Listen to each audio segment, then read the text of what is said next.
ನಿನ್ನಿಂದಲೇ ಮುನಿಸು ಕಲಿಯೋದು ಮಜವಾಗಿದೆ.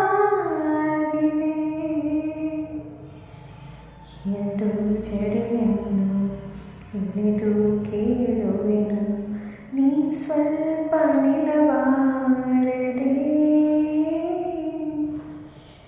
ಎರಡು ನೆರಳಿಗೆ ನಾವಿಬ್ಬರು ಒಂದೇ, ಬಳಿ ನೀನು ಬರಬಾರದೆ. ನೀ ದೂರ ನಿಂತಾಗ ಬಾ ಎಂದು ನಾನಿನ್ನ ಕೂಗುವುದು ಚಟವಲ್ಲವೇ. ಇಷ್ಟು